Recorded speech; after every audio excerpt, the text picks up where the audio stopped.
اب شیطان جو بات کر رہا ہے اس کو سن لیں، بجائے اس کے کہ قیامت والے دن جا کے یہ پول کھلے، دنیا میں ہی کھل جائے. وَمَا كَانَ لِيَ عَلَيْكُمْ مِنْ سُلْطَان، اور مجھے اے انسان تجھ پر کوئی زور نہیں تھا، إِلَّا أَن دَعْتُكُمْ، سوائے اس کے کہ میں تجھے صرف دعوت دیا کرتا تھا. میرا کوئی فزیکل زور ٹینجیبل فارم میں تیرے اوپر نہیں تھا.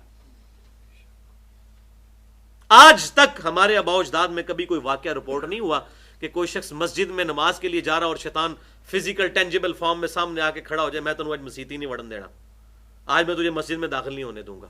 کبھی ایسا نہیں ہوگا. اذان کی آواز آئی، کوئی مسجد میں جاتا ہے جائے، جو مسجد میں نہیں جاتا اللہ کی طرف سے بھی یہ نہیں ہوگا کہ اس کے پاؤں زمین میں دھسا دیے جائیں، ایسا نہیں ہوگا. اِنَّا هَدَيْنَاهُ السَّبِيلَ إِمَّا شَاكِرًا وَإِمَّا كَفُورًا.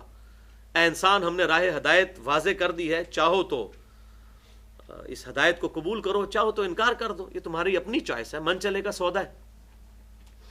تو شیطان کہے گا میرا کوئی زور نہیں تھا تم پر، میں نے زبردستی تم سے کوئی کام نہیں کروایا سوائے دعوت دینے کے. تو بھائی دعوت کیا شیطان صرف دے رہا ہے؟ دنیا میں ہزاروں مؤذن جو ہیں وہ نماز کی صدا لگا رہے ہیں، حی علی الصلاح حی علی الفلاح، تو دعوت تو وہ بھی دے رہے ہیں. تو اللہ تعالیٰ نے بڑا بیلنس رکھا ہوا ہے. یہ نہیں ہے کہ فزیکلی شیطان کسی پر قابو پا کر تو اس کو دوزخ میں گھسیٹ دے، ایسا نہیں ہوگا. انسان بہت مضبوط ہے اگر اپنے ارادے میں پکا ہو، اپنے رب پر توکل کرنے والا ہو. تو یہ دیکھ لیں جناب. اب مجھے بتائیں، ہمارے معاشرے میں بالکل اس کو اپوزٹ ہے. وہ اپنی ہر برائی کو، جتنے بھی ایسے باغی لوگ ہیں وہ کہتے ہیں شیطان نے کروایا، جبکہ شیطان تو خود بتا رہا ہے کہ میرا سٹیٹس کیا ہے، میرا کوئی زور ہی نہیں تمہارے اوپر سوائے اس کے کہ میں نے دعوت دی. تو دعوت تو نیکی کی دعوت دینے والے الحمدللہ وہ بھی ہزاروں لاکھوں کی تعداد میں موجود ہیں دنیا کے اندر. تو وہ تو بیلنس ہے. الا ان دعوتکم، مگر یہ کہ میں نے تمہیں دعوت دی، فاستجبتم لی، اور تم نے میری دعوت قبول کر لی. مؤذن آواز دے رہا تھا آؤ فلاح کی طرف، تم نے اس کی آواز پر لبیک نہیں کہا، اور میری آواز جو ہے وہ فزیکل فارم میں سنائی بھی نہیں دے رہی تھی، صرف دل میں کھٹکا تھا، تو تم نے اس کو اڈاپٹ کر لیا. حالانکہ ڈومیننٹ چیز تو وہ ہے جو بندہ کان سے بھی سن رہا ہو، اس کی طرف تم نے توجہ نہیں دی. اب اگلا اب اس کی طرف سے دیکھیں فتویٰ کیا ہے. شیطان بھی فتویٰ دیتا ہے، یہ فتویٰ دیکھیں. فلا تلومونی ولوموا انفسکم، پس مجھے مت ملامت کرو، اپنے آپ کو ملامت کرو. یہ ملامت کا لفظ اردو میں بھی استعمال ہوتا ہے. فلا تلومونی، پس مجھے مت ملامت کرو، ولوموا انفسکم، اپنے آپ کو ملامت کرو. اللہ تعالیٰ نے کتابیں دنیا میں بھیج دیں، انبیاء اکرام علیہ السلام کا سلسلہ شروع کر دیا، نور علی نور. اس کے باوجود کوئی شخص خود آخرت کی ناکامی خرید لے تو اسے اپنے آپ کو ملامت کرنا چاہیے. شیطان کو کس بات کا ملامت؟ ما انا بمصرخکم، آج نہ تو میں تمہاری فریاد رسی کر سکتا ہوں، وما انتم بمصرخی، اور نہ ہی تم میری کوئی فریاد رسی کر سکتے ہو. یعنی دونوں کا ایک ہی سٹیٹس ہے، نیلت دیلا. انی کفرت بما اشرکتمونی من قبل، اور کان کھول کر سن لو، بے شک میں انکار کرتا ہوں آج سے پہلے جتنا تم نے مجھے میرے رب کے ساتھ شریک ٹھہرایا، اس تمام شرک سے میں اپنے آپ کو بری کرتا ہوں، تم نے خود کیا. ان الظالمین لہم عذاب علیم، بے شک ظالموں کے لیے دردناک عذاب ہے. والعیاذ باللہ تعالی. اور ظالم وہ کہ جو حق کا راستہ چھوڑ کر خود باطل کا راستہ اختیار کرتا ہے. تیسرا کراس ریفرنس جو ہے وہ سورۃ البقرہ کی آیت نمبر 268 ہے. بھائیو، شیطان کے کانٹیکسٹ میں میں نے تقریباً 112 منٹ کی گفتگو کی ہے، جو ہماری ویب سائٹ اہل سنت پاک .com پر مسئلہ نمبر 79 کے نام سے اپلوڈ ہے، بڑی ڈیٹیل کے ساتھ. اور اس کا عنوان ہے اللہ، انسان اور شیطان. تو جسے شوق ہو مزید اس حوالے سے تو وہ اس کو دیکھ سکتا ہے. کراس ریفرنس نمبر 3 سورۃ البقرہ آیت نمبر 268. الشیطان یعدکم الفقر، بے شک شیطان جو ہے، شیطان تمہیں ڈراتا ہے، وعدہ دیتا ہے غربت کا، فقر کا. وَيَأْمُرُكُمْ بِالْفَحْشَاءِ، اور تمہیں حکم دیتا ہے بے حیائی کا. یہ دو شیطان کے بڑے وار ہیں، ایک غربت کا ڈر اور دوسرا بے حیائی کی طرف لگانا. ظاہر ہے کہ جو غریب آدمی ہے اس کے اندر وہ ایشوز تو نہیں آئیں گے، اس کو تو 2 وقت کی روٹی کی فکر ہوگی، اور جس کے پیٹ میں روٹی آ جائے گی تو ظاہر ہے اس کو شہوت سوجے گی اور وہ پھر بے حیائی کی طرف جائے گا. غریب لوگوں کے لیے اس نے فقر کا ڈر رکھا ہوا ہے، اور جن کے پیٹ بھرے ہوئے ہیں ان کے لیے یہ ہے کہ وہ پھر اب پیٹ بھر گیا تو اب اس مال و دولت کو عیاشی کے اندر برباد کرو. وَلِعَاذُ بِاللَّهِ تَعَالَى. وَاللَّهُ يَعِدُكُمْ مَغْفِرَةً مِّنْهُ وَفَضْلًا. اور اس کے برعکس دو چیزیں اللہ تعالیٰ بھی دے رہا ہے تمہیں. اللہ وعدہ کرتا ہے تمہارے لیے مغفرت اور فضل کا، یعنی وہاں پر ہے غربت، کیا بنے گا، کیا ہوگا، اور دنیا کی خواہشات کیسے پوری کروں، اور خواہشات پوری ہو جائیں تو پھر بے حیائی کی جتنی ایکٹیویٹیز ہیں ان کو کس طرح میں سیلیبریٹ کروں. اور اس کے مقابلے پر اللہ تعالیٰ فرما رہا ہے کہ اللہ کی طرف آؤ، وہ تمہیں مغفرت کا کیا مطلب ہے؟ ہمیشہ کی جنت، ہمیشہ کی عیاشی، اور اس کا فضل، اس میں ہر طرح کی نعمتیں. واللہ واسع علیم. اور یہ بھی یاد رکھو کہ اللہ تعالیٰ وسعت والا اور علم والا ہے. جو اللہ کی وسعت ہے وہ کسی کے پاس نہیں ہے. ریفرنس نمبر 4 سورۃ النور کی آیت نمبر ہے 21. یا ایھا الذین آمنوا لا تتبعوا خطوات الشیطان. اے ایمان والو، شیطان کے راستوں کی پیروی مت کرو. یعنی جو راستہ بے حیائی کی طرف اور برائی کی طرف لے جاتا ہے وہ سارے کے سارے راستے جو ہیں وہ شیطان کے راستے ہیں. وَمَن يَتَّبِعْ خُطُوَاتِ الشَّيْطَانِ. اور جو کوئی پیروی کرے گا شیطان کے راستوں کی. یہ خط کا لفظ اردو میں بھی ہوتا ہے لکیر کھینچنے کو، شیطان کی لکیروں کی. تو اب وہ 2 کام کروائے گا شیطان اس سے. فَإِنَّهُ يَأْمُرُ بِالْفَحْشَاءِ. تو وہ شیطان جو ہے اسے حکم دے گا بے حیائی کا، والمنکر، اور ہر برے کام کا. آپ ذرا اندازہ کریں کہ یہ بے حیائی کتنا بڑا ایشو ہے کہ اللہ تعالیٰ باقی برائیوں کو جنرلائز ذکر کر رہا ہے، لیکن بے حیائی کو پرٹیکولر آپ دیکھ رہے ہیں اوپر سے مسلسل چل رہا ہے. بے حیائی، بے حیائی، بے حیائی. اور یہ حقیقت جس طرح آج کھل کر ہمارے سامنے آئی ہے، آج سے پہلے بھائیوں نہیں آئی تھی. وَلِعَاذُ بِاللَّهِ تَعَالَى. آج بے حیائی کے اتنے بڑے بڑے مواقع اتنی آسانی کے ساتھ اویلیبل ہیں انٹرنیٹ کے ذریعے. جو اس کا پازیٹو پہلو ہے وہ تو ضرور اڈاپٹ کرنا چاہیے. ہم ان فنیٹکس کی طرح نہیں ہیں جو کیٹاگوریکل ڈینائی کر دیں ان چیزوں کا. جو پازیٹو پہلو ہے، اس کا مثبت پہلو ہے، وہ تو بہت اچھا دعوت و تبلیغ کے حوالے سے. لیکن جو یوٹیوب کے ذریعے بے حیائی پر مبنی فلمیں، اسی طریقے سے فیس بک پر دوستیاں، اور پھر ایک اور بڑا یہ فتنہ جو ہے یہ موبائل فون.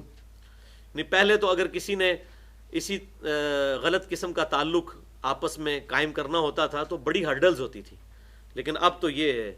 اور اب یہ اپریل 2014 میں یہ کہہ رہے ہیں 3G یا 4G لانچ ہونے والا ہے، تو پھر تو یہ سارے معاملات اپنے ایپیکس کو پہنچ جائیں گے.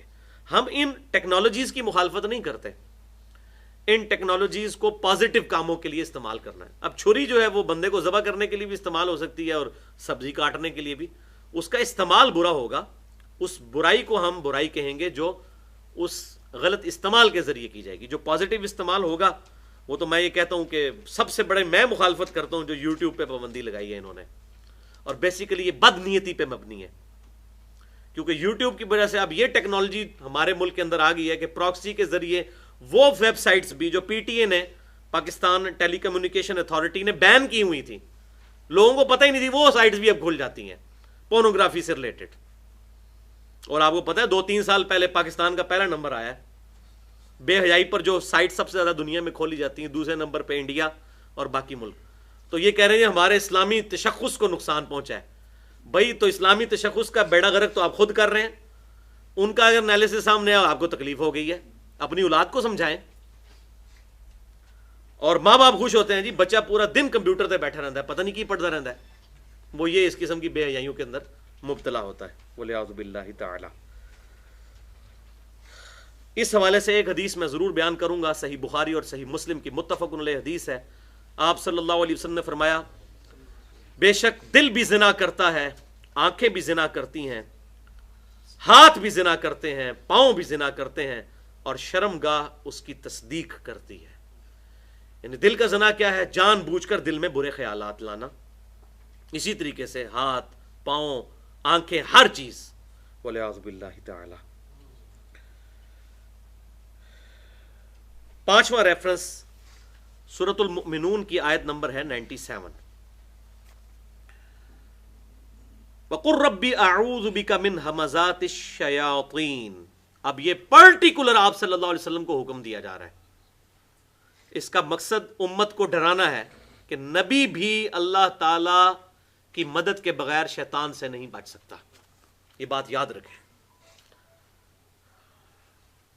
حضرت یوسف علیہ السلام کا جو تذکرہ آتا ہے سورہ یوسف میں، خود حضرت یوسف علیہ السلام کہتے ہیں کہ میں اپنی جان کو بری نہیں سمجھتا ہوں اس معاملے میں، نفس جو ہے ہمیشہ برائی کی طرف مائل کرتا ہے، مگر یہ کہ اللہ جسے بچا لے۔ جب پیغمبروں کا یہ معاملہ ہے تو ہم اور آپ کس شمار کے اندر ہے؟ تو یہ پرٹیکولر آپ صلی اللہ علیہ وسلم کو حکم ہو رہا ہے، اے محبوب صلی اللہ علیہ وسلم آپ اپنے رب سے پناہ مانگا کریں من ہمزات الشیاطین، شیطانی وسوسوں سے، وَأَعُوذُ بِكَ، اور اس بات سے بھی پناہ مانگیں اللہ کی، ربی ان یحضرون، کہ شیطان میرے قریب بھی پھٹکیں۔ میں اس چیز سے بھی اے اللہ تیری پناہ میں آتا ہوں کہ شیاطین میرے پاس بھی آئیں۔ یہ اکثر لوگ کہتے ہیں جناب بہادری یہ ہے کہ شراب خانے جائے بندہ اور شراب پیے بغیر باہر آ جائے، یہ کوئی بھائی بہادری نہیں ہے۔ اسلام تو یہ کہتا ہے کہ برائی کی جگہ پر جانا ہی نہیں ہے، اس آزمائش میں پڑنا ہی نہیں ہے، اور نبی صلی اللہ علیہ وسلم کو کہا جا رہا ہے آپ اللہ سے دعا کریں کہ مجھے شیطانی وسوسے نہ آئیں اور شیاطین میرے قریب بھی نہ پھٹکیں۔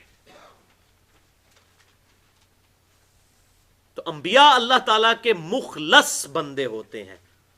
یہ دو لفظ سمجھ لیں، مخلص اور مخلص۔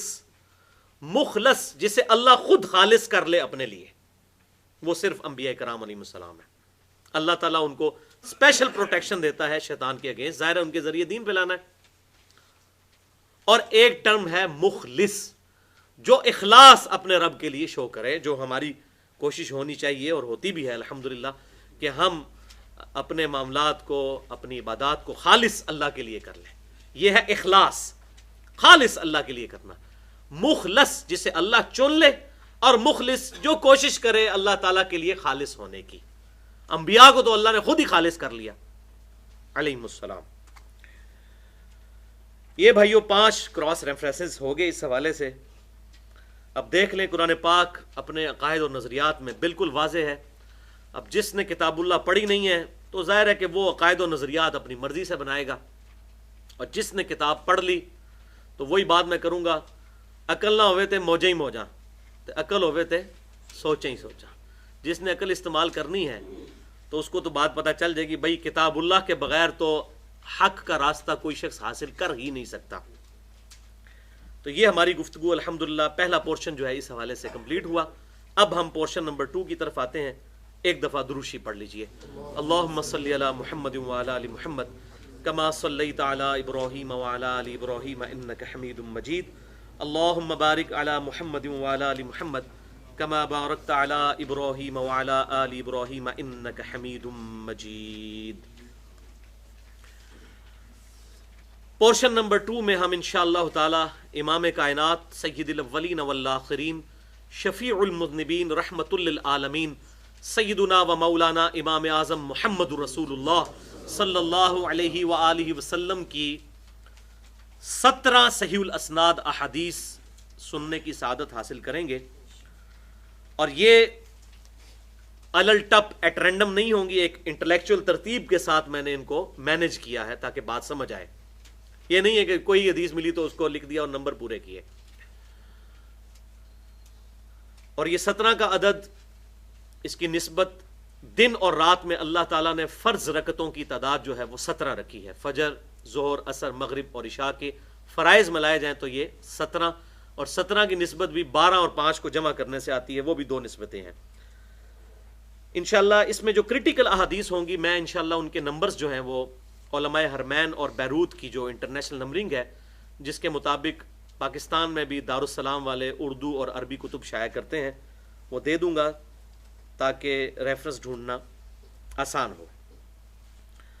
اور یہ بڑی محنت سے میں نے الحمدللہ احادیث تلاش کی ہیں مختلف جگہ سے، تاکہ ہماری یہ شیطانی وسوسوں کے حوالے سے ایک ویڈیو بک یہ تیار ہو جائے، مسئلہ نمبر 83 انشاءاللہ تعالی، کیونکہ اب مستقبل کا دور جو ہے وہ ویڈیو کا ہے، بلکہ ابھی آ چکا ہے جناب، لوگوں کے پاس کتابیں پڑھنے کا ٹائم نہیں، اور پھر کتابیں بھی لکھتے ہیں فرقوں کے مولوی، اور وہ اپنی باتیں کرتے ہیں اور اس طرح کے ایشوز کو ڈسکس ہی نہیں کرتے۔ آپ قرآن پاک کی تفاسیر بھی سنیں گے تو وہ اپنے اپنے اختلافی مسائل لے کے چل رہے ہوتے ہیں، اصل ایشوز جو بتانے والے ہیں وہ بھی ٹھیک ہے، ضروری ہیں، لیکن یہ چیزیں بھی ساتھ ساتھ ایڈریس کرنا بہت ضروری ہیں۔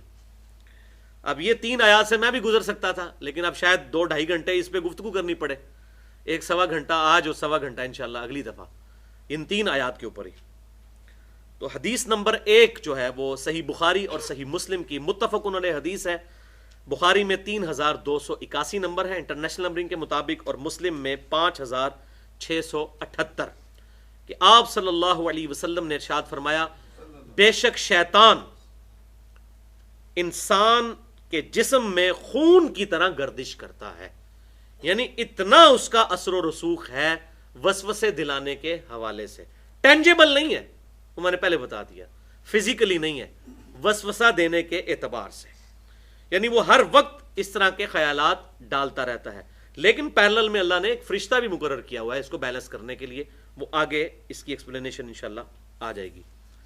دوسری حدیث صحیح مسلم میں انٹرنیشنل نمبرنگ کے مطابق 7108 نمبر، کہ آپ صلی اللہ علیہ وسلم نے ارشاد فرمایا، تم میں سے ہر ایک شخص کے ساتھ ایک جن، یعنی شیطان، کیونکہ شیطان جو ہے وہ جنوں میں سے آگ سے بنایا گیا، اور ایک فرشتہ اللہ تعالیٰ کی طرف سے مامور ہے، اس کی ڈیوٹی کیا ہے وہ اگلی حدیث میں آئے گی۔ ایک صحابی نے بڑی جرت کر کے عرض کی، اے اللہ کے رسول صلی اللہ علیہ وسلم، کیا یہ شیطان آپ کے ساتھ بھی ہے؟ ہر انسان کے ساتھ تو ہے ایک شیطان اور ایک فرشتہ، تو یہ شیطان کیا آپ کے ساتھ بھی ہے؟ تو آپ صلی اللہ علیہ وسلم نے فرمایا کہ ہاں، میرے ساتھ بھی یہ شیطان تھا، لیکن اللہ تعالیٰ نے میری مدد فرمائی اور اسے میرا مطیع کر دیا، اب وہ میرے ساتھ جو شیطان اٹیچ ہے جن، وہ بھی مجھے صرف خیر اور بھلائی کی طرف ہی حکم دیتا ہے، یعنی اس کے بھی جو خیالات آتے ہیں وہ خیر و بھلائی والے ہوتے ہیں، الحمدللہ۔ تو اب یہ دیکھ لیں، مجھے بتائیں، آپ صلی اللہ علیہ وسلم کے علاوہ کسی کے بارے میں یہ عقیدہ رکھا جا سکتا ہے کہ اس کے ساتھ شیطان نہیں ہے؟ تو جب یہ عقیدہ نہیں رکھا جا سکتا تو پھر امام بھی کسی کو نہیں بنایا جا سکتا، یہ بات ہے وہ، ما ضل صاحبکم وما غوا، تمہارے نبی نہ کبھی بہکے ہیں اور نہ کبھی بہرا چلے ہیں، تو ہم کہتے ہیں کہ امام ان کو بناؤ، اپنا رہنما ان کو بناؤ، امام اعظم ان کو کہو، امام کائنات ان کو کہو، کہ جن کی گارنٹی اللہ تعالیٰ نے دی ہے، ما ضل صاحبکم وما غوا، تمہارے نبی نہ کبھی بہکے ہیں نہ کبھی بہرا چلے ہیں۔ ان کے بعد جتنی بھی ہستیاں ہیں، جتنی بھی بزرگ ہستیاں ہیں، ان کا مرتبہ اپنی جگہ، لیکن کیٹاگوریکلی ہم کسی بھی بندے کو نہیں کہہ سکتے کہ اس کی ہر بات ٹھیک ہے، اور نہ کسی نے یہ دعویٰ کیا ہے، نہ کسی امام نے، نہ کسی بزرگ نے، کہ آپ ہماری بات کو حرف آخر سمجھو۔ سب نے یہی کہا کہ آپ صلی اللہ علیہ وسلم کی تعلیمات یعنی کتاب و سنت، اس کو فالو کیا جائے۔ تیسری حدیث جامعہ ترمذی میں ہے، لیکن اس کی سند ضعیف ہے، 2988، تو میں بڑا پریشان تھا، پھر اس کی صحیح سند بھی الحمدللہ مل گئی، لہٰذا اب یہ حدیث کا متن بالکل صحیح ہے، اور اس کی صحیح جو سند ملی ہے وہ تاریخ اسلام میں سب سے پہلی جو تفسیر لکھی گئی، جس سے حافظ ابن کثیر نے بھی نقل کیا، تاریخ جو تفسیر کی کتاب ابن جریر کی، جسے تفسیر طبری بھی کہا جاتا ہے، اور یہ پہلے 300 سال کے مسلمانوں میں ہے، 310 ہجری میں فوت ہوئے۔ ان کی تفسیر سب سے پہلی تفسیر ہے اسلام میں قرآن پاک کی، اور بڑی بہترین تفسیر ہے، ابھی تک اردو میں ترجمہ نہیں ہوا، بہرحال اس کی آپ نے تلخیص پڑھنی ہے تو وہ تفسیر ابن کثیر جو ہے انہوں نے سب کچھ وہیں سے ہی نقل کیا ہے۔ تو تفسیر طبری میں سورۃ البقرہ کی آیت نمبر 268 کے کانٹیکسٹ میں امام ابن جریر اپنی سند کے ساتھ یہ حدیث لے کر آئے ہیں، اور اس میں ان کا نمبر ہے حدیث کا 6171، 6171 تفسیر طبری میں، اور ترمذی میں 2988، لیکن وہ سند ضعیف ہے لیکن اس کا متن ٹھیک ہے کیونکہ میں نے اس کی صحیح سند بھی بتا دی. بڑے زبردست الفاظ ہیں. ابن مسعود رضی اللہ تعالیٰ عنہ سے موقوفاً روایت ہے کہ شیطان ابن آدم کے دل میں خیال ڈالتا ہے اور فرشتہ بھی خیال ڈالتا ہے. یہ ہے وہ جو میں نے کہا تھا نا صحیح مسلم کی حدیث کے حوالے سے کہ ایک جن اور ایک فرشتہ اٹیچ ہے. اس کا کام کیا ہے؟ تو دونوں خیال ڈالتے ہیں. زبردستی نہ فرشتے نے نماز پڑھانی ہے اور نہ زبردستی جو ہے شیطان نے برائی کی طرف لگانا ہے. شیطان کا وسوسہ شر اور حق جھٹلانے کا ہوتا ہے کہ ہر برائی کی طرف مائل کرے گا اور حق جھٹلا دینی. یہ بات پتہ چل گئی نہیں ماننی. آپ دیکھ لیں اکثریت کا یہی حال ہے. کسی کو بتا بھی دیں تو وہ کہتا ہے بھائی جی اپنی قبر کی فکر کریں آپ. تو معاذ اللہ استغفر اللہ. پھر نبی صلی اللہ علیہ وسلم بھی جب انسانیت کو دعوت دیتے تھے تو سامنے والے لوگوں کو یہی کہنا چاہیے تھا کہ جی آپ اپنی قبر کی فکر کریں. ولیعوذ باللہ تعالی. یہ بہت بڑا گستاخانہ جملہ ہے اگر کوئی شخص کسی کو اللہ کی طرف بلائے اور اس کو آگے سے اس طرح کا جواب دیا جائے. اور وہی بندہ اگر دنیا کے کسی فائدے کی بات کرے تو کہیں گے جناب بڑی مہربانی آپ نے بتا دیا. اور فرشتے کا خیال خیر اور تصدیق کے حق کا وعدہ ہے. یعنی فرشتہ ہمیشہ اچھائی کی طرف دعوت دیتا ہے, وہ خیال ڈالتا ہے دل میں. اور تصدیق کے حق یعنی کوئی بھی حق بات پتہ چلے گی فوراً قبول کرنا. وہی جو مومن کی نشانی ہے, سمعنا و اطعنا. لہذا میں یہ کہتا ہوں کسی بندے کو اگر صحیح بخاری اور صحیح مسلم سے ایک دفعہ نماز کا چیپٹر کھول کے دکھا دیا کہ بھئی آپ صلی اللہ علیہ وسلم اس طریقے پہ نماز پڑھتے تھے, تو اگر اس کا دل واقعی مومنین والا ہے نا تو وہ تصدیق حق کرے گا اور اس پر عمل بھی کرے گا. خالی تصدیق کرنے کا تو کوئی فائدہ نہیں ہے نا جب تک عمل نہ کیا جائے. پس جب تمہیں اچھا خیال آئے تو اللہ کا شکر کرو اور برا خیال آئے تو شیطان کے خلاف اللہ کی پناہ مانگو. اور پھر ابن مسعود رضی اللہ تعالیٰ عنہ نے سورۃ البقرہ کی آیت نمبر 268 تلاوت کی جو ہم آلریڈی ریفرنس نمبر 3 میں پڑھ چکے ہیں. کون سی آیت؟ الشیطان یعدکم الفقر ویأمرکم بالفحشاء. شیطان تمہیں وعدہ دلاتا ہے غربت کا اور تمہیں بے حیائی کی طرف لگاتا ہے. واللہ یعدکم مغفرۃ منہ وفضلا. اور اللہ تعالیٰ تمہیں اپنی مغفرت اور فضل کی طرف وعدہ دلاتا ہے. واللہ واسع علیم. اور اللہ تعالیٰ وسعت والا اور علم والا ہے. یہ آیت ابن مسعود رضی اللہ تعالیٰ عنہ نے ساتھ تلاوت کی. یعنی اس آیت کی تشریح میں یہ حدیث بھی آ گئی. چوتھی حدیث سنن ابی داؤد میں انٹرنیشنل نمبرنگ کے مطابق 5112 اور سنن نسائی الکبریٰ میں 10503 نمبر ہے.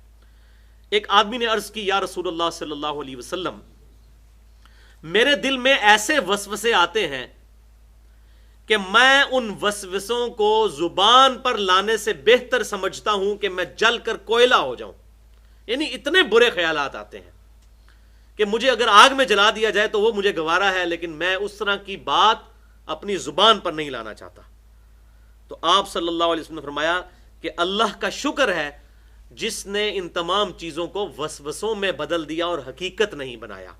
یعنی تمہارے دل میں برا خیال آیا اور تم نے اس کو اڈاپٹ نہیں کیا, اس پہ اللہ کا شکر ادا کرو. اللہ اکبر کبیرہ. اور یہاں پر مجھے وہ حدیث یاد آ گئی صحیح بخاری اور مسلم کی متفق علیہ حدیث.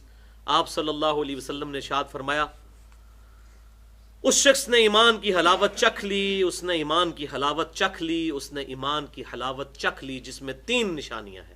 نمبر 1, اللہ اور اس کا رسول صلی اللہ علیہ وسلم اسے پوری دنیا میں سب سے بڑھ کر محبوب ہو جائیں. دوسری نشانی, دوستی اور دشمنی صرف اللہ کے لیے. اور تیسرا, کفر کی طرف لوٹنا اس کے لیے اتنا ہی مشکل ہو جائے جتنا زندہ آگ میں جلایا جانا. یعنی وہ آگ میں جلنے کے لیے تیار ہو جائے لیکن اپنا ایمان نہ چھوڑے. وہی بات جو اس نے کی کہ میں کوئلہ بن جانا گوارا کرتا ہوں لیکن وسوسہ اپنی زبان پر نہیں لاؤں گا. اور اس پہ انشاءاللہ پھر گرفت بھی نہیں ہوتی, وہ آگے حدیث بھی آ جائے گی. زبردست حدیث, موسٹ کریٹیکل حدیث, 5ویں حدیث صحیح مسلم میں انٹرنیشنل نمبرنگ کے مطابق 340 نمبر, کتاب الایمان میں امام مسلم لے کر آئے ہیں ایسے کہ آپ صلی اللہ علیہ وسلم سے چند صحابہ نے عرض کی کہ اے اللہ کے رسول صلی اللہ علیہ وسلم, ہمیں ایسے وسوسے آتے ہیں کہ ہمیں بڑا گراں گزرتا ہے کہ ہم ایسے وسوسوں کو اپنی زبان پر لے کر آئیں. اللہ کے بارے میں، رسول کے بارے میں، دین کے بارے میں خیالات آتے ہیں شیطان کی طرف سے. خیال آنا کوئی بری بات نہیں ہے، اس کی پیروی کرنا برا ہے. تو یا رسول اللہ صلی اللہ علیہ وسلم، ہم بڑا برا سمجھتے ہیں کہ آپ سے وہ خیال ڈسکس بھی کریں. آپ صلی اللہ علیہ وسلم نے ان سے پوچھا کیا واقعی ایسا ہے کہ تمہیں اس قسم کے خیالات آتے ہیں؟ تو صحابہ نے کہا یا رسول اللہ صلی اللہ علیہ وسلم واقعی ایسا ہے. تو آپ صلی اللہ علیہ وسلم نے فرمایا ذا کا صریح الایمان، یہ تو عین ایمان کی علامت ہے. یعنی دل میں برے خیالات کا آنا ایمان کی علامت ہے. کیوں؟ اس کائنات کا سب سے بڑا چور شیطان ہے، اور اس کائنات کی سب سے ایلیٹ چیز ایمان ہے. تو چور وہیں آئے گا جہاں پر ایمان کی دولت ہوگی. تو آپ صلی اللہ علیہ وسلم نے فرمایا ذا کا صریح الایمان، یہ تو عین ایمان کی علامت ہے خیالات کا آنا. ظاہر خیال اسی کو آئے گا جس نے اللہ کو سیریس لیا ہوا ہے. جس نے اللہ کو سیریس نہیں لیا اس کو خیال آئے گا بھی تو وہ اس کو کوئی امپورٹنس ہی نہیں دے گا. وہ کہے گا کہ میرا کیا لینا دینا. اور ٹینشن تو وہ لے گا جس کو خیال آئے گا، کہے گا پتہ نہیں میرا کیا بننا ہے. تو واقعی ایمان کی علامت ہے، یہ ہم خود بھی جج کر سکتے ہیں. اللہ اکبر. اب یہاں پر دو چار باتیں میں عرض کر دوں کہ یہ جو شیطان کے وسوسے ہیں یہ ہر ایج کے اعتبار سے اور ہر کیٹیگری کے اعتبار سے ڈیفرنٹ ہوتے ہیں.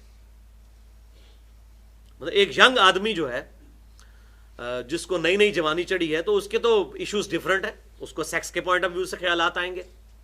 جو ذرا مڈل ایج میں پہنچ گیا ہے وہ کمائی اور دولت اور سٹیٹس اس کے چکروں میں پڑے گا. جو اس سے بھی آگے پہنچ چکا ہے تو وہ سیاسی لیڈر بننے کی کوشش کرے گا اور اپنی ڈومیننسی کرنے کی کوشش کرے گا. تو ہر ایج میں یہ ڈفرنٹ وسوسے ڈفرنٹ لوگوں کو آتے ہیں. علماء کو ڈفرنٹ آئیں گے، سیاستدانوں کو ڈفرنٹ آئیں گے.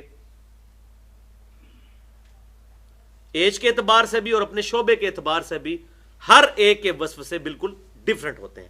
تو انسان کو خود سوچنا چاہیے اس معاملے میں کہ یہ میرے اوپر کوئی شیطانی وسوسہ تو نہیں. اور اس میں ایک حدیث میں سمجھتا ہوں وہ ایک مرکزی حدیث ہے صحیح مسلم کی، جو میں اکثر بیان کرتا ہوں کہ آپ صلی اللہ علیہ وسلم نے ارشاد فرمایا، صحیح مسلم میں حدیث ہے، گناہ وہ جو تیرے دل میں کھٹکے اور تو اس بات سے آر محسوس کرے کہ تیری اس بات پر، تیرے اس گناہ پر کوئی مطلع ہو جائے.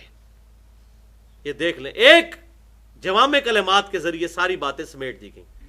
جو کہتے ہیں یہ سانو تو پتہ ہی نہیں ہے غلط ہے کہ صحیح ہے. بھائی یہاں پہ مفتی اندر اللہ نے بٹھایا ہوا ہے. ہماری انسٹنکٹ میں اچھائی اور برائی کی تمیز ہے.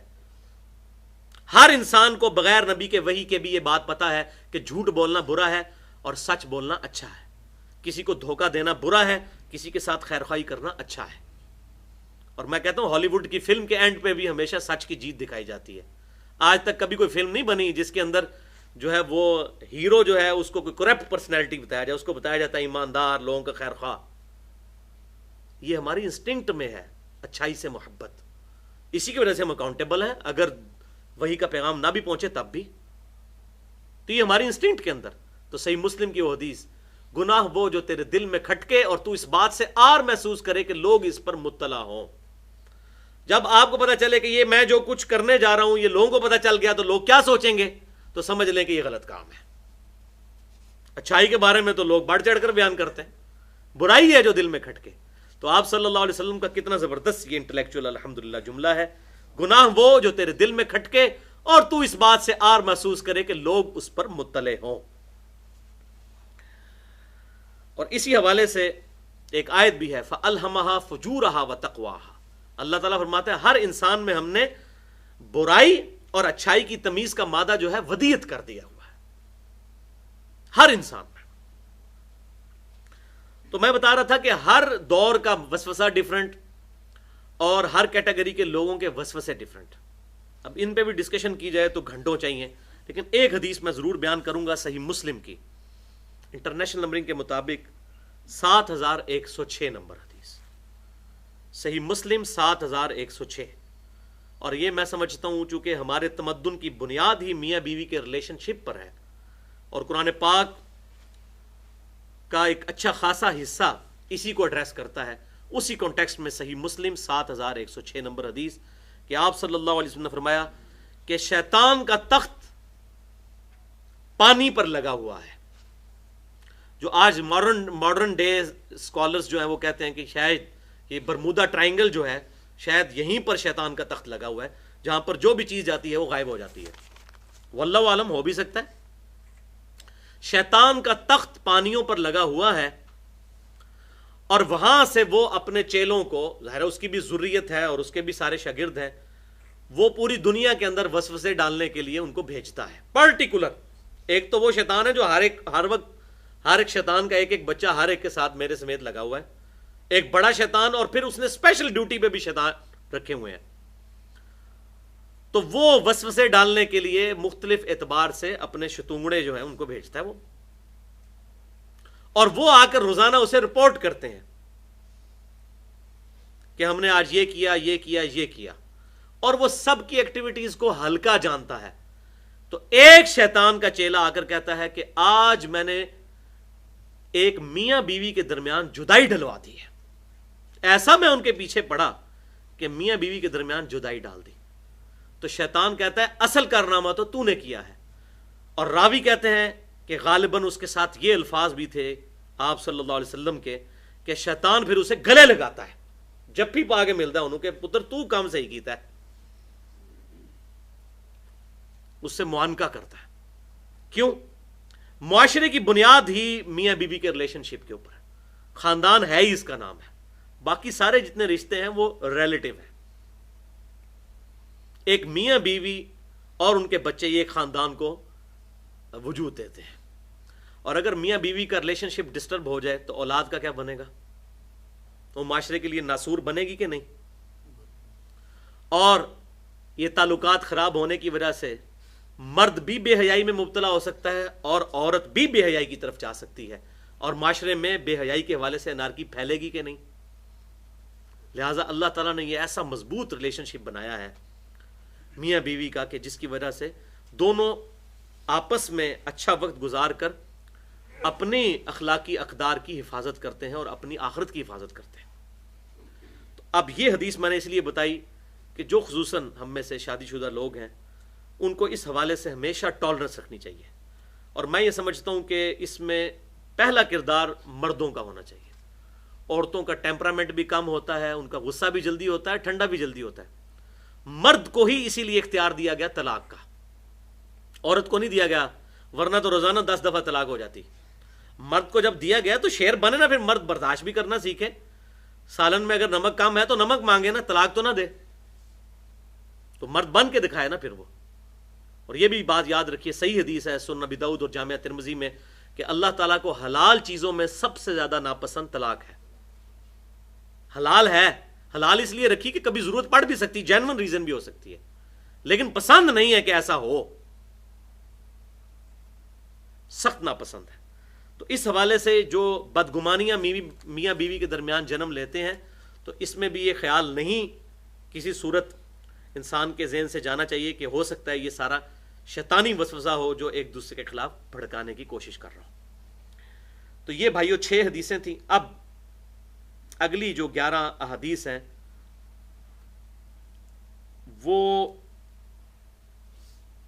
چھٹی حدیث رہتی ہے, اس میں یہ 5 ہوئی تھی. چھٹی حدیث یہ بھی صحیح بخاری اور صحیح مسلم کی متفقن علیہ حدیث ہے. بخاری میں 2528, مسلم 3000, مسلم میں 332 کہ آپ صلی اللہ علیہ وسلم نے فرمایا اللہ تعالیٰ نے میری امت کے دلوں میں پیدا ہونے والے وسوسوں سے درگزر فرمایا ہے جب تک کہ نمبر 1 وہ ان وسوسوں کے مطابق عمل نہ کر لیں, اور نمبر 2 وہ ان وسوسوں سے متعلق بات نہ کر لیں.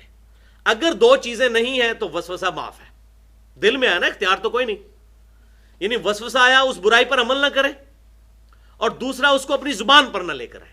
زبان پر لے آیا تو اظہار کر دیا, یعنی دل میں ہی رہنے دیں, اور اعوذ باللہ من الشیطان الرجیم یا اعوذ باللہ السمیع العلیم من الشیطان الرجیم من ہمزہ ونفخہ ونفثہ پڑھ لیں. تو یہ 6 حدیثیں, اور اب اگلی 11 حدیثیں انشاءاللہ جو ہے وہ تھوڑے وقت میں انشاءاللہ کور ہو جائیں گی, 15-20 منٹ میں, اور باقی گفتگو انشاءاللہ ہم اگلی دفعہ کریں گے. یہ جو اگلی 11 احادیث ہیں یہ پرٹیکولرلی ریلیٹڈ ہیں شیطانی وسوسوں کے علاج کے 7 وظیفے اس میں آئیں گے انشاءاللہ تعالی, پرٹیکولر وظیفے. ایک اس میں سے جرنلائز بھی ہے۔ 7ویں حدیث جامعہ ترمذی میں انٹرنیشنل نمبرنگ کے مطابق 2863 نمبر حدیث، اور یہ موسٹ امپریسو حدیث میں نے آج تک جتنی اس حوالے سے پڑھی ہیں۔ یہ کافی لمبی حدیث ہے، اگر صرف اس ایک حدیث کو بیان کیا جائے تو 20 منٹ چاہیے، میں صرف ایک ٹکڑا اس حدیث کا بیان کر رہا ہوں۔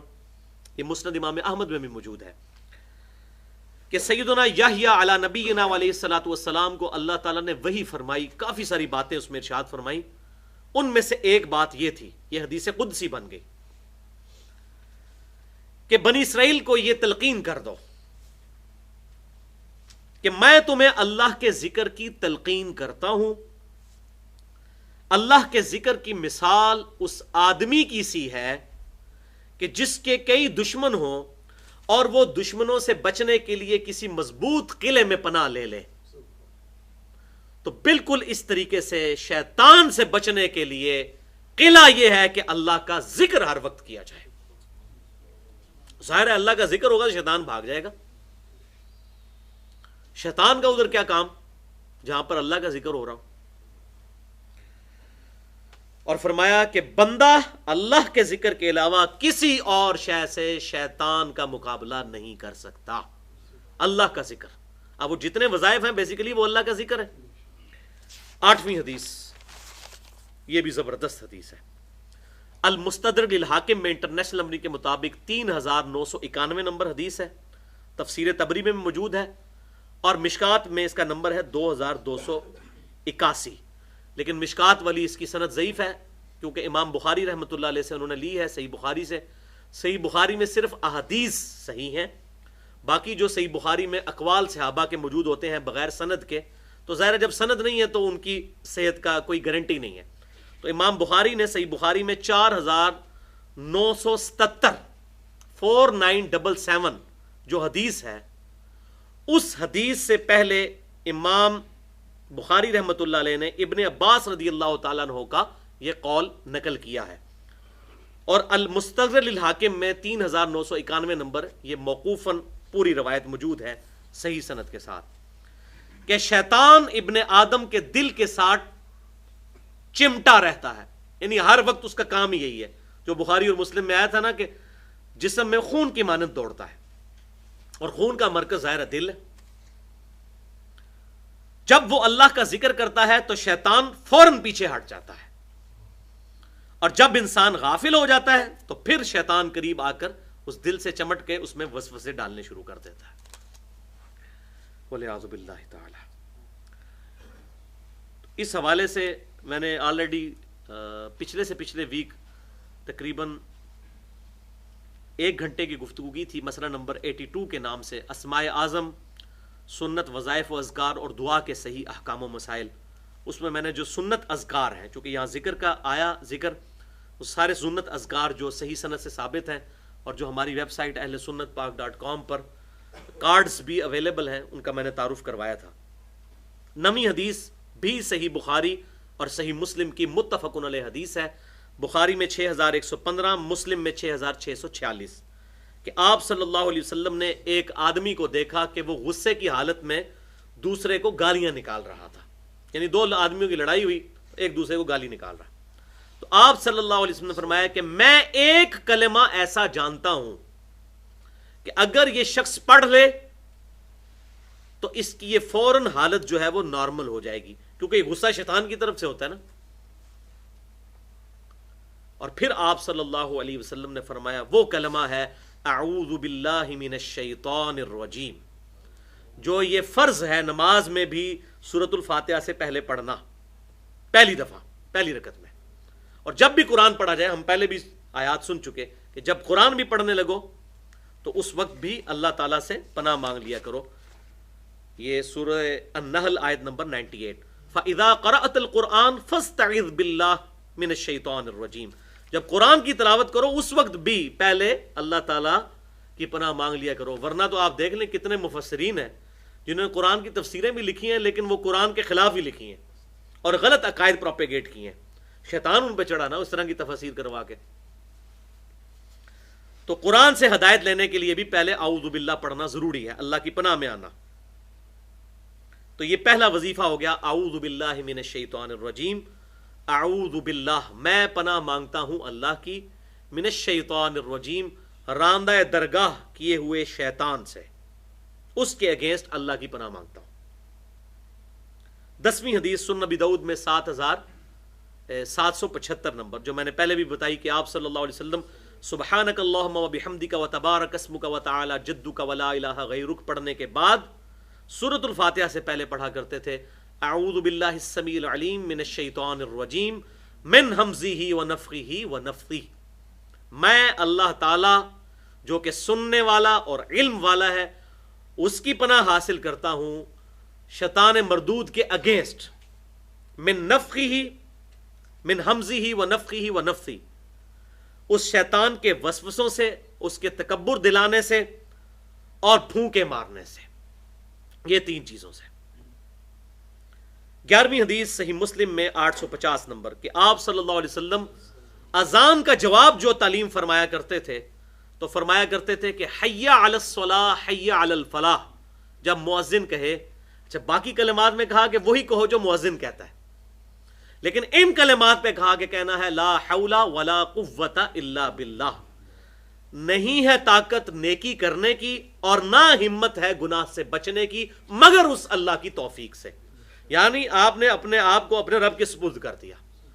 تو اب چونکہ نماز کی طرف جانا تھا اور شیطان سب سے بڑی ہرڈل، حی علی الصلاح آؤ نماز کی طرف، حی علی الفلاح آؤ فلاح کی طرف، نماز سے بڑی تو کوئی فلاح نہیں ہے، تو کہا گیا کہو لا حول ولا قوت الا باللہ، نہیں ہے ہمت گناہ سے بچنے کی اور نہ ہے طاقت نیکی کرنے کی مگر اس اللہ کی توفیق سے۔ اور بخاری اور مسلم کی متفق علیہ حدیث ہے، آپ صلی اللہ علیہ وسلم نے ارشاد فرمایا کہ جنت کے خزانوں میں سے ایک خزانہ ہے لا حول ولا قوت الا باللہ، یہ اسماء اعظم میں سے ایک ہے۔ میں نے اسماء اعظم والا جو لیکچر ہے مسئلہ 82 اس میں بتایا تھا، یہ اسم اعظم ہے لا حول ولا قوت الا باللہ۔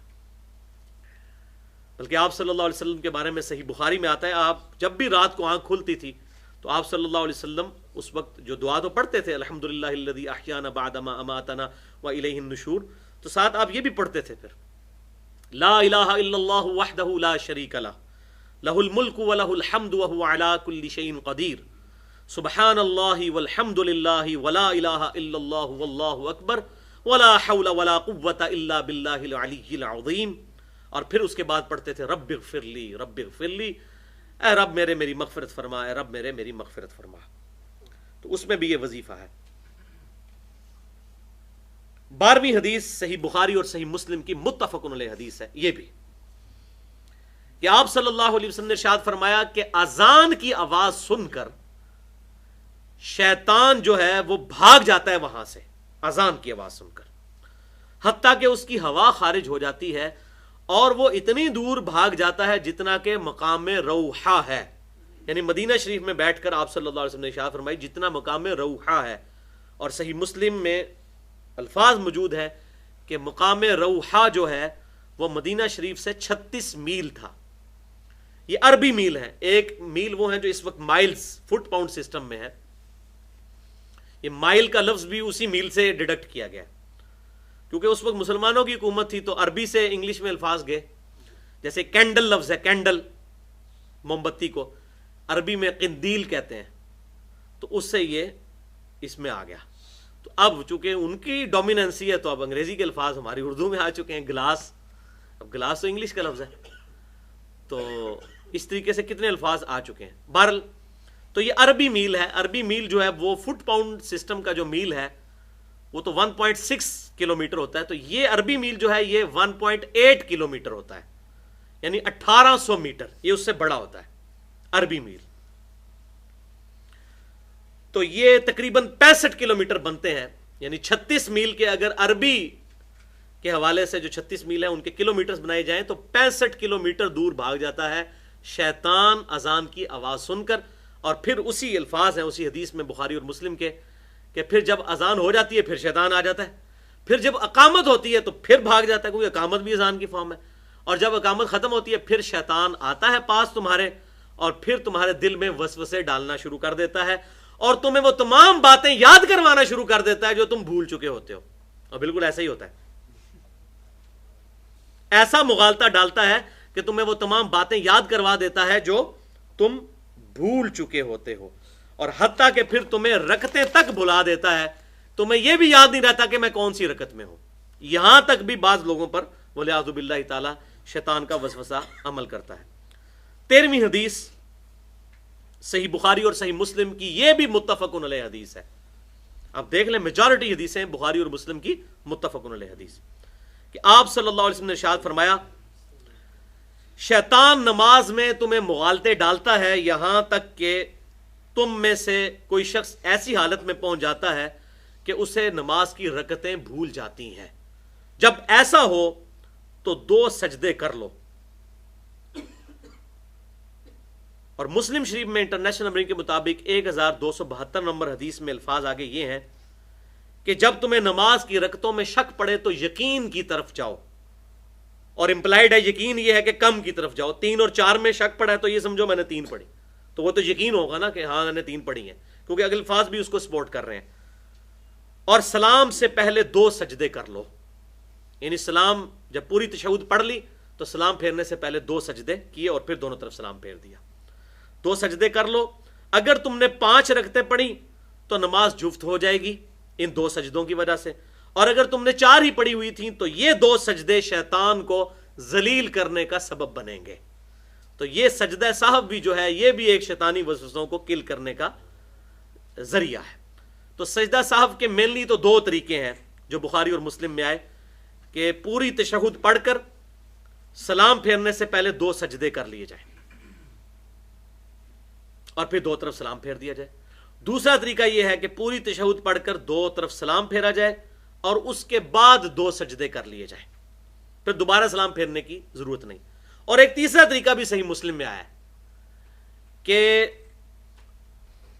2 سجدے کرنے کے بعد سلام پھیرنے کے بعد دونوں طرف سلام پھیرا، پھر 2 سجدے کیے، پھر پورا تشہد پڑھا اور پھر 2 طرف سلام پھیرا۔ یہ بھی صحیح مسلم میں موجود ہے۔ تو یہ 3 طریقے تو سنت سے ثابت ہیں، اور چوتھا ایک اور طریقہ ہے جو تابعین سے ملتا ہے، آپ صلی اللہ علیہ وسلم سے صحیح سند سے ثابت نہیں ہے، لیکن چونکہ اس کی مخالفت نہیں ہے لہٰذا ہم اس پہ کوئی بدعت کا فتویٰ نہیں لگاتے، اور وہ یہ ہے کہ عبدہ و رسولہ تک پڑھ کر ایک طرف سلام پھیرا جائے اور پھر 2 سجدے کیے جائیں اور پھر پوری تشہد پڑھ کر 2 طرف سلام پھیرا جائے، جیسے کہ ہمارے حنفی بھائی کرتے ہیں۔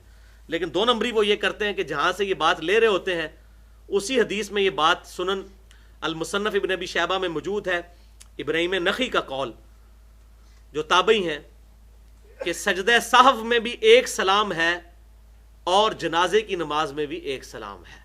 اب آدھی حدیث پہ تو عمل کرتے ہیں، جنازے میں 2 سلام پھیرتے ہیں، جبکہ وہ 2 سلام والی جو روایت سنن الکبریٰ البیہقی میں ہے اس میں حماد بن ابی سلیمان مدلس ہیں اور ان سے روایت کر رہے ہیں، اور سما کی تصریح کوئی نہیں ہے۔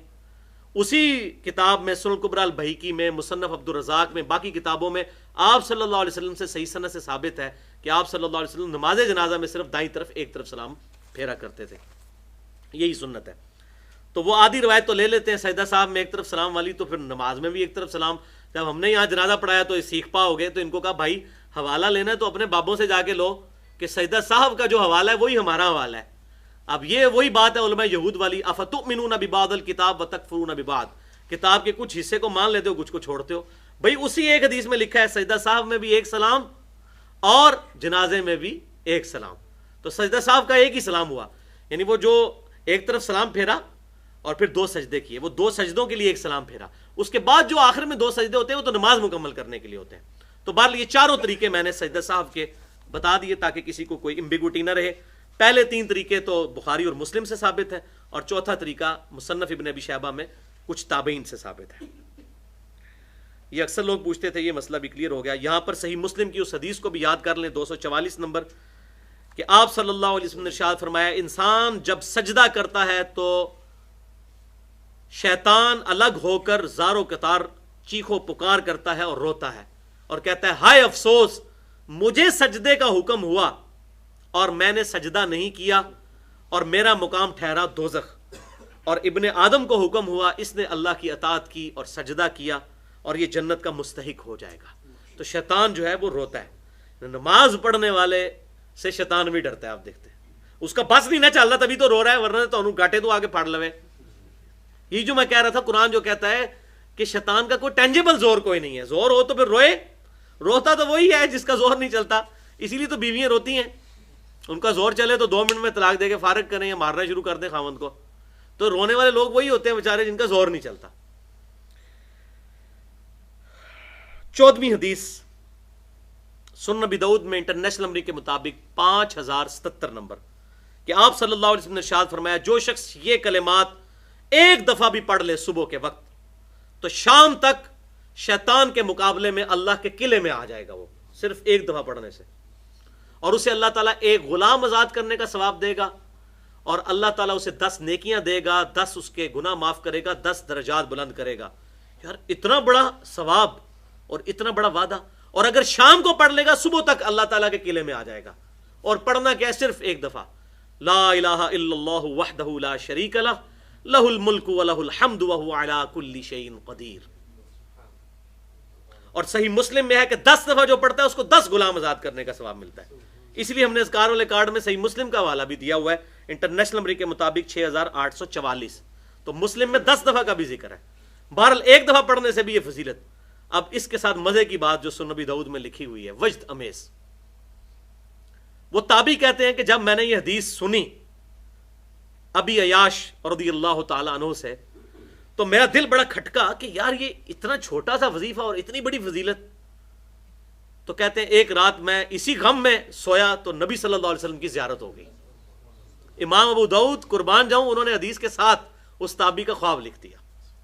یہ میں نے وہ جو خوابوں پہ لیکچر دیا اس میں بھی یہ خواب بتایا ہے، مسئلہ نمبر 6B میں، جس میں میں نے نبی صلی اللہ علیہ وسلم کو خواب میں قیامت تک کے لیے دیکھا جا سکتا ہے، لیکن اس کی کچھ شرائط ہیں۔ یہ نہیں ہے جس طرح آج کل مولوی دیکھتے پھر رہے ہیں، اپنی مرضی سے خواب بیان کر رہے ہیں، وہ نہیں، جو واقعی صحیح آپ صلی اللہ علیہ وسلم کو دیکھا جائے گا۔ تو وہ تابعی کہتے ہیں میں نے آپ صلی اللہ علیہ وسلم کی خواب میں زیارت کی، تو دیکھیں ہم نے زیارت کی ہوتی تو کہتے ہیں یا رسول اللہ دعا کرو، اے ہو جائے میری نوکری لگ جائے، یہ ہو جائے وہ ہو جائے۔ وہ کہتے ہیں مجھے خواب میں بھی ایک ہی بات یاد آئی، میں نے کہا یا رسول اللہ صلی اللہ علیہ وسلم، میں نے ابو عیاش سے یہ بات سنی ہے آپ کے صحابی سے کہ جو ایک دفعہ پڑھ لے لا الہ الا اللہ وحدہ لا شریک لہ لہ الملک ولہ الحمد وہو علی کل شیء قدیر، تو اس کے لیے فضیلت ہے کہ صبح پڑھ لے تو شام تک اللہ کے قلعے میں آ جائے گا شیطان کے اگینسٹ، اور شام کو پڑھ لے تو صبح تک، اور اسے ایک حضرت اسماعیل علیہ السلام کی اولاد میں سے ایک غلام آزاد کرنے کا ثواب ملے گا۔ اتنا بڑا ثواب!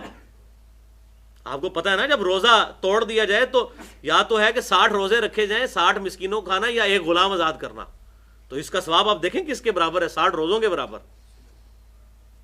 تو اتنا بڑا ثواب ملے گا۔ تو آپ صلی اللہ علیہ وسلم نے فرمایا کہ ابو عیاش نے سچ کہا، یہ میری ہی حدیث ہے، میں نے ہی کہا ہے کہ جو پڑھے گا لا الہ الا اللہ وحدہ لا شریک لہ لہ الملک ولہ الحمد وہو علی کل شیء قدیر، تو اللہ تعالیٰ اسے یہ فضیلت دے گا۔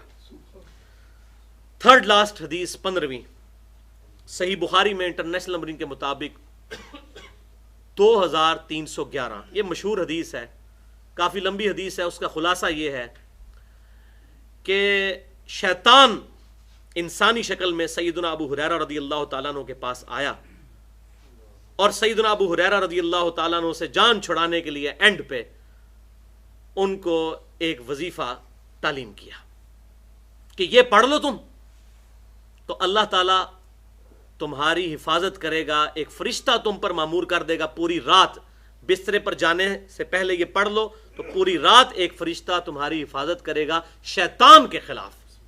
دیکھیں کتنی بڑی فضیلت ہے۔ اور پھر کہا سورۃ البقرہ کی آیت نمبر 255، آیت الکرسی، اللہ لا الہ الا هو الحی القیوم، یہ پوری یہ پڑھ لو تو اللہ تعالیٰ فرشتہ مقرر کر دے گا، لیکن پکارنا اللہ کو ہے، فرشتے کو نہیں کہنا فرشتوں یہ کرم فرما دو کہ میں آیت الکرسی پڑھ رہا ہوں، فرشتوں یہ کر دو پیغام دے دو کہ خادم تمہارا آ رہا ہے، فرشتے کو نہیں پکارنا، پکارنا اللہ کو ہے۔ تو اللہ جو ہے وہ اللہ لا الہ الا هو الحی القیوم اللہ تعالیٰ مقرر کر دے گا انشاءاللہ۔ بلکہ سنن نسائی الکبریٰ میں انٹرنیشنل نمبرنگ کے مطابق 9928 نمبر حدیث ہے، جو شخص فرض نماز کے بعد آیت الکرسی ایک دفعہ پڑھ لے گا مرتے ہی جنت میں داخل ہوگا۔ بہت بڑی فضیلت ہے، لیکن جو نماز پڑھے گا نا، کو فرض نماز کے بعد پڑھنی ہے، اس لیے نماز بھی پڑھنی پڑے گی، ٹھیک ہے؟ نماز پڑھے بغیر تو جنت کو نہیں لبنی، سیدھی جی گل ہے، نماز تو پڑھنا بڑا ضروری ہے۔ اللہ اکبر۔ سیکنڈ لاسٹ 16ویں حدیث سنن نبی داؤد میں، بلکہ صحیح مسلم میں بھی موجود ہے، 1891 نمبر،